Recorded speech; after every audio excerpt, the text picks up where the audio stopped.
नमस्कार दोस्तों, आप सभी को विश्व ट्रेड लाइव में स्वागत है। आज का वीडियो में बातें करेंगे निफ्टी और बैंक निफ्टी के बारे में और देखेंगे कि कल के लिए क्या इंट्राडे ट्रेडिंग सेटअप प्लान हो सकता है। पहले ही बता दूं कि रेंज बाउंड कल भी रहने वाला है। अगर रेंज बाउंड रहेगा तो बहुत बड़ा तो मूवमेंट नहीं होगा, मगर इस मूव को जो लास्ट आवर में जो निफ्टी और बैंक निफ्टी में मूवमेंट आया उसको लेके रिवर्स होने का चांसेस बन जाएगा। कल के दिन रेंज बाउंड अगर होगा तो कैसा मूव होगा?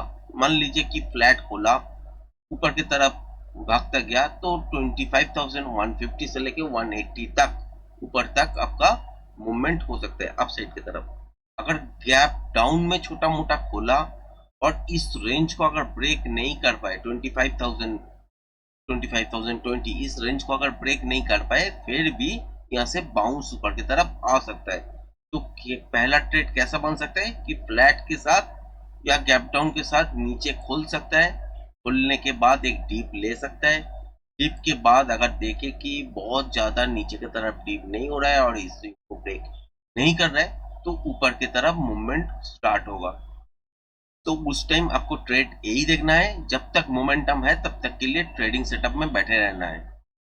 मोमेंटम जहां पे खत्म हो रहा है वहां पे जाके निकल लीजिए एक बार, मतलब कि एक बार स्क्वायर अप कर लीजिए पोजीशन को। उसके बाद देखिए कि क्या पैटर्न बन रहा है, उसके हिसाब से नॉइस बाजार में है तो ट्रेड मत कीजिएगा। पैटर्न अगर कंटिन्यूएशन बन रहा है तो रेंज बाउंड बाजार में और ऊपर नहीं जा सकता है तो जिगजैग मूवमेंट ऊपर ही स्टार्ट हो जाएगा, ये हो सकता है। दूसरा है रिवर्सल अगर पैटर्न बनता है तो नीचे की तरफ मूवमेंट फिर से आएगा और उस टाइम आपको क्या देखना है कि प्रोजेक्शन लेवल रिवर्सल पैटर्न के हिसाब से क्या ड्रॉ होना चाहिए, उसके हिसाब से आपका पीआर लेवल सेट होना चाहिए। उसके बाद आपको नॉइस है कि नहीं, थीटा का इफेक्ट कितना है ये देखना है, फिर ट्रेडिंग सेटअप को एक्टिवेट करना है। अगर मान लीजिए कि गैप डाउन के साथ या फ्लैट खोल के नीचे की तरफ थोड़ा बहुत आया, इस स्विंग को ब्रेक नहीं किए, फिर वापस जाके इस हाई को ब्रेक कर दिए तो मान के चलिए यहाँ पे मोमेंटम का मूवमेंट होगा और मोमेंटम जो मॉर्निंग में मिलने वाला है वही ट्रेडिंग सेटअप एक्टिवेट होगा। और इस जोन के आसपास आने के बाद भी फंस सकता है और 25,180 के आसपास भी आके मूव बंद हो सकता है। उसके बाद पैटर्न देखना है, ठीक है। अगर बहुत बड़ा गैप डाउन होता है इस रेंज को ब्रेक करते जो कि है 25,000, फिर सेलिंग सेटअप बनेगा, जो कि मैंने लाइव में भी आपके साथ कहा था।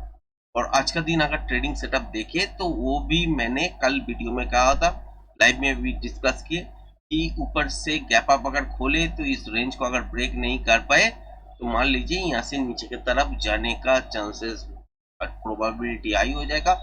और उस टाइम आपको जहां जितना मूवमेंट आपको नीचे की तरफ देखे तब तक के लिए आप होल्ड कर सकते हैं। मोमेंटम के साथ तो आया नीचे की तरफ, मगर यहाँ पे ट्रेडिंग सेटअप नहीं बना। ट्रेडिंग सेटअप के लिए एक बेस लगता है, वो बेस नहीं था तो ट्रेडिंग सेटअप एक्टिवेट नहीं किया। फिर वापस जाके यहाँ से बाइंग सेटअप के लिए अगर देखे तो जो अनएक्सपेक्टेड जो मूव है वो आया और इधर से ऊपर चला गया, तो इसमें भी ट्रेडिंग सेटअप कुछ नहीं बना। हालांकि एक लॉट से मैंने एक टेस्टिंग जरूर किए थे यहाँ पे और प्रॉफिट भी लाए, मगर वो प्रॉफिट ना के बराबर जो एक लॉट दो लॉट में ट्रेडिंग करते हैं वो अलग बात है। तो समझ लीजिए कि ये टेस्टिंग में 50-50 चांसेस था। यहाँ से भी जहां से मैं पकड़ा तो वहां से भी नीचे घूम सकता था और चल भी सकता था। जो चल गया तो पैसा मिला, मगर उसमें कोई ट्रेडिंग सेटअप आपका अगर टेक्निकल नॉलेज के हिसाब से अगर देखे तो कोई सेंस नहीं बनता है। तो लग रहा था एक सेटअप मैंने एक्टिवेट कर दिया और एक लॉट के साथ कि यहाँ पे एक टेस्टिंग हो जाए, इसीलिए।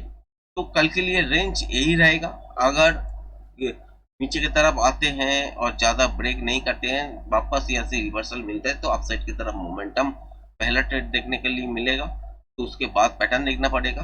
अगर रिवर्सल पैटर्न होता है तो नीचे की तरफ आने का चांसेस बनेगा, उस टाइम प्रोजेक्शन लेवल काउंट करने के बाद पीआर लेवल सेट करना पड़ेगा, फिर ट्रेडिंग सेटअप एक्टिवेट करना पड़ेगा। अगर गैप डाउन खोलते हैं इसके नीचे तो सेलिंग सेटअप बनते हैं एक बाउंस के बाद, मगर इतना बड़ा भी गैप डाउन नहीं शायद खुलेगा। क्यों? क्योंकि आपका जो इंडिया वीक्स है वो लो है, इसीलिए इतना बड़ा गैप डाउन भी नहीं खुलेगा। तो ये इंट्राडे में गैप डाउन अगर खोलते भी है और इसको डबल टप बनाते हैं, फिर जाके मैंने यहाँ पे रिवर्सल पैटर्न का सिचुएशन के हिसाब से मैंने ड्रॉ करूंगा प्रोजेक्शन लेवल। उसके बाद देखना होगा कि कैसे मूवमेंट आते हैं, उसके हिसाब से हम लोग तैयारी करेंगे। बैंक निफ्टी में अगर देखें तो सेम सिचुएशन है, जब तक ये रेंज नहीं टूटता है तो नीचे की तरफ सेलिंग प्रेशर नहीं आएगा, जो कि है आपका 56,800 से लेके 727। ये रेंज अगर नहीं तोड़ते हैं गैप डाउन के साथ तो यहाँ से नीचे के आना चांसेस कम हो जाएगा। हालांकि छोटा मोटा गैप डाउन के साथ खोल सकते हैं, इसको रीटेस्ट कर सकते हैं। इसके बाद अगर इस लेवल को फिर से आपका के ऊपर सस्टेन हो जाता है, जो कि है आपका 56,900, तो मान के चलिए यहाँ से मोमेंटम आपको 57,250 से लेके 300 तक मिल सकता है। और इसके बाद ये अगर फास्ट अप में हो जाता है तो सेकेंड हाफ का पैटर्न देखना पड़ेगा। पैटर्न अगर रिवर्सल बनते हैं तो उसके हिसाब से प्रोजेक्शन लेवल काउंट होगा, उसके बाद पीआर लेवल सेट होगा, फिर आपका ट्रेडिंग सेटअप ओपन होगा। अगर नॉइज आ जाता है तो ट्रेडिंग सेटअप कुछ भी एक्टिवेट नहीं होगा। और यहाँ पे कंटिन्यूएशन पैटर्न बनते हैं तो प्रोजेक्शन लेवल तो बनेगा, मगर ट्रेडिंग सेटअप में रेंज बाउंड रहने की वजह से बाजार क्या करेगा, एक ही रेंज के अंदर छोटा रेंज बनाएगा और भी छोटा रेंज बनाएगा, उसके अंदर जिगजैग नॉइज क्रिएट करेगा। इससे ज्यादा कुछ नहीं होगा। बाकी जो होगा मैं लाइव मार्केट में अपडेट कर दूंगा जैसे करते हैं। अगर ट्रेडिंग सेटअप मिलता है तो उस दौरान आपके साथ शेयर करने का प्रयास जरूर करूंगा। तो आज का वीडियो यहीं तक। धन्यवाद।